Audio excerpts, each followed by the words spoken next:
Tem um pedido de inscrição aqui no chat do nosso conselheiro Cildilon Maia. Muito obrigado, presidente, doutor Aldo, doutor Cássio Teles, a quem saúdo pela brilhante palestra, que muito nos honrou nesta tarde. E sem querer tomar muito tempo, doutor Cássio, diante da sua fala e dessa troca de experiência magnífica, eu queria lhe fazer 3 provocações, 2 delas em relação a experiências que estamos vivendo aqui na OAB Rio Grande do Norte e saber como a OAB Paraná tem enfrentado ou se já está enfrentando esses temas, né, até para que nós possamos amadurecer aqui com a experiência dos colegas paranaenses. E a terceira situação vai ser uma provocação mesmo em relação à regulamentação atual.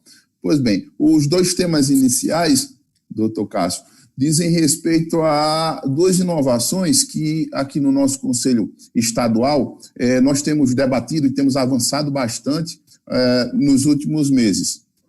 Uma delas está relacionada à descentralização do controle, da atuação da OAB no controle concentrado de constitucionalidade de leis municipais. Eu sou conselheiro estadual, mas eu sou do interior, eu sou vinculado à subseção de Caicó, e uma dificuldade que nós sempre convivíamos ou enfrentávamos era com uma indústria de fabricação de leis municipais, principalmente municipais, em desconformidade com a Constituição.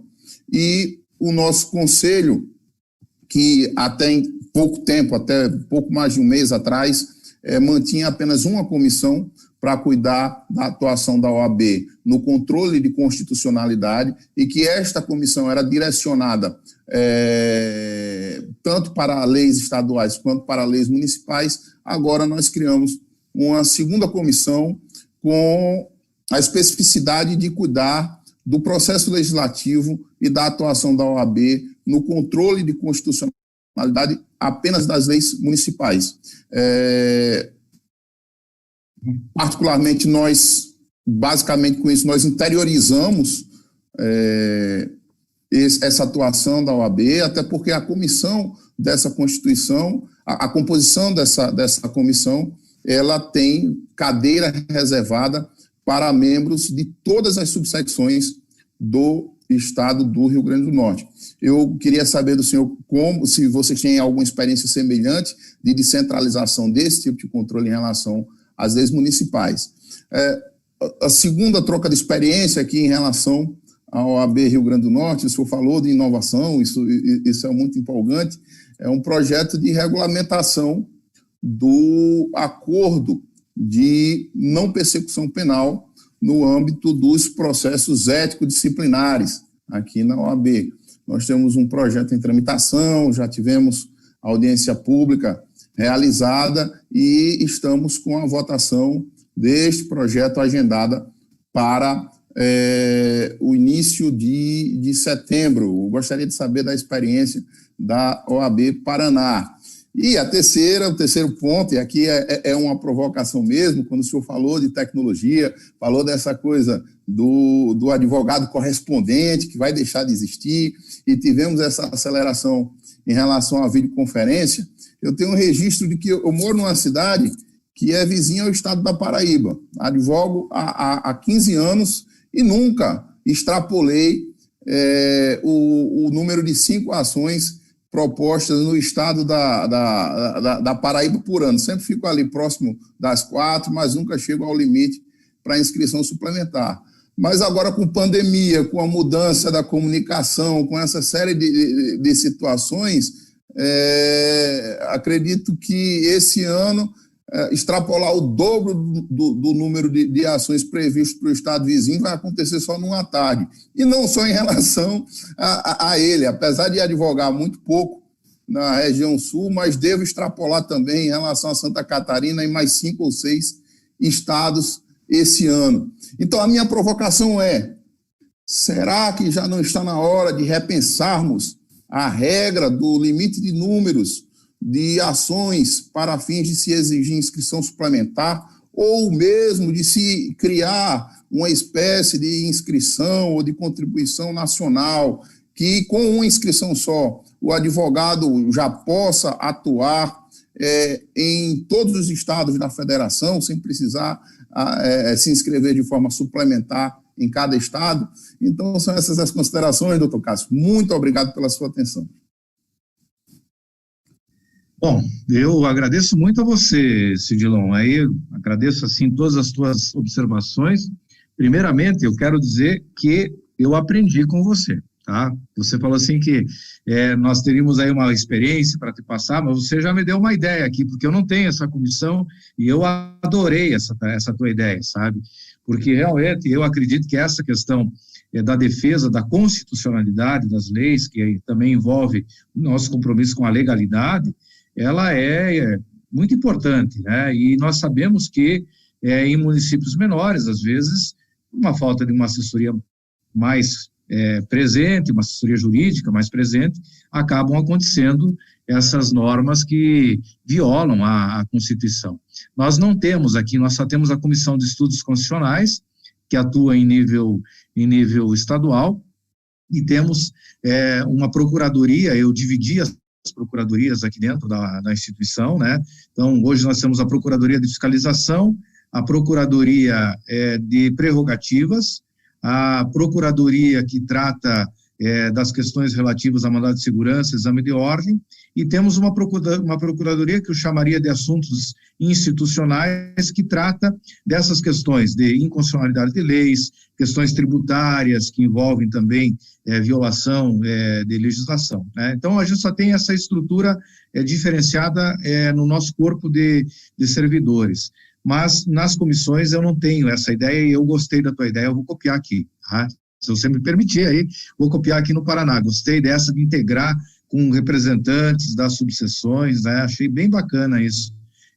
Uma ótima ideia. Acho que vocês estão no caminho certo nessa iniciativa, assim. E tem que fiscalizar. Eu acho que um dos deveres nossos também é ajudar no aprimoramento da legislação. A outra indagação que você fez, né, sobre a questão do acordo de não persecução, né? Bom, o Paraná, ele já vem tendo uma experiência desde 2013, nessa situação. Nós já temos TAC para as questões de publicidade e captação de clientela, tá?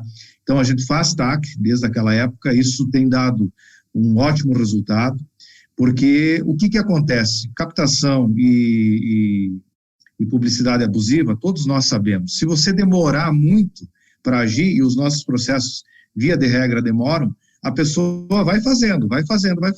No final, qual é a pena? É uma censura, uma advertência reservada. A pena é muito branda para isso. E, às vezes, a pessoa se vale da pena pequena e se vale também do tempo que a ordem leva para fazer a apuração de tudo isso. Então, os TACs, eles têm dado bom resultado, porque a gente já chama na hora o advogado que está ali violando, exagerando, fazendo captação ou exagerando na publicidade, e faz um TAC com ele. Isso tem funcionado muito bem, Cidilon. Eu recomendo que se faça, né? Está em discussão agora no Conselho Federal, na última sessão, um provimento nacional para regular isso. E nós estamos avançando aqui, e eu só não avancei porque esse tema entrou lá na pauta do Conselho Federal, e eu pedi, então, aguarda um pouquinho, né? Mas se demorar muito, nós vamos fazer aqui, porque tem uma consulta ao órgão especial que permite as seccionais agirem autonomamente, e nós vamos criar um normativo também de termo de ajuste de conduta para todas as infrações que forem punidas com censura, todas. Então, se o advogado quiser firmar o termo de ajustamento de conduta, evidentemente que com todas aquelas ressalvas de uma suspensão por 3 anos, de não poder reincidir, se reincidir, reabre o processo, né, de não poder se aproveitar mais de uma vez, como são os TACs, mais de uma vez do benefício, num período que nós estamos fixando, a princípio é 3 anos que nós vamos fixar, né, mas ainda não definimos se 3 ou 5, mas a princípio a ideia é 3. Então, nós vamos fazer também isso. Eu acho que nós precisamos, viu, Cidilon? Porque senão fica muito tempo, esses processos, eles consomem também uma estrutura enorme da nossa entidade, e como demora, acaba não tendo efetividade, tá? Então, nós vamos fazer aqui também, tá? E recomendo, se vocês ainda não têm, acho que é bom fazer mesmo, porque agiliza bastante e o efeito é muito bom, tá? Por último, a questão da inscrição.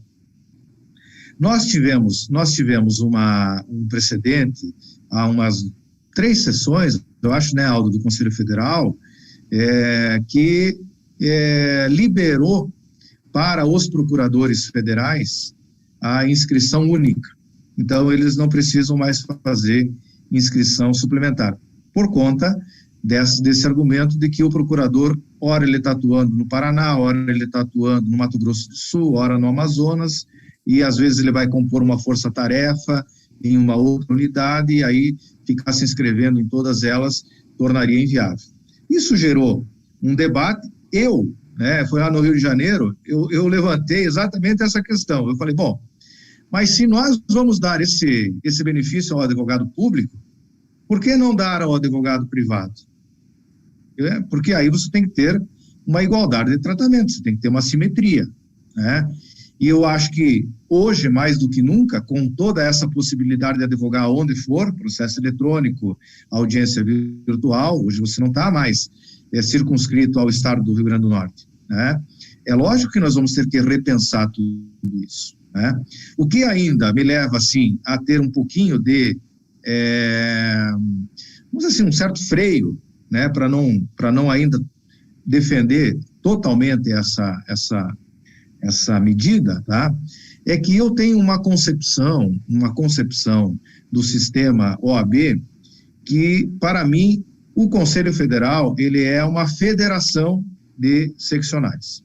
Eu acho que todo o estatuto foi escrito dessa maneira. Eu acho que as seccionais, elas têm autonomia.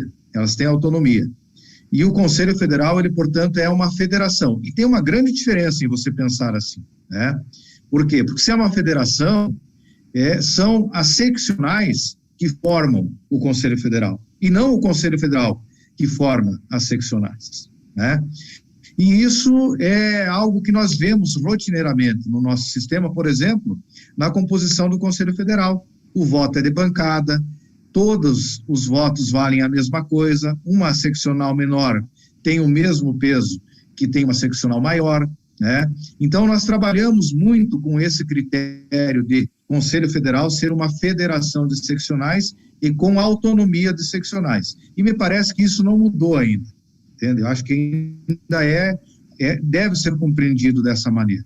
E por isso que nós temos inscrição originária e temos inscrições suplementares. E por isso que, por exemplo, para cancelar uma inscrição, é só a seccional que concedeu a inscrição que pode. Por isso que quando alguém vai pedir uma suplementar em outro estado e aquele estado entende que não há requisitos para a concessão da suplementar, por alguma situação pessoal do advogado, aquele estado tem que representar contra o estado que concedeu a inscrição originária, né? Então, nós ainda temos dentro do sistema, dentro da nossa organização, essas particularidades. Aí nós teríamos que vencer isso também.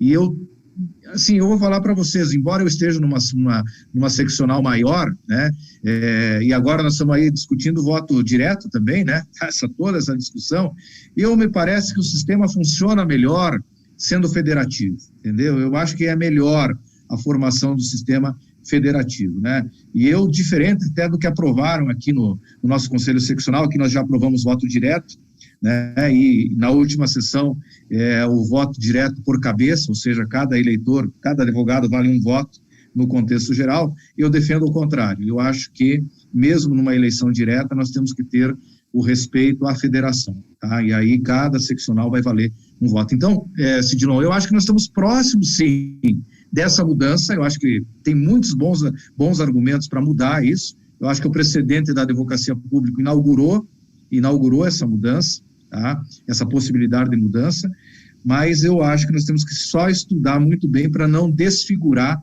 o sistema, porque aí a gente pode ter prejuízo em outras situações, né? Mas acho que vai dar para avançar sim, dá para temperar isso e resolver.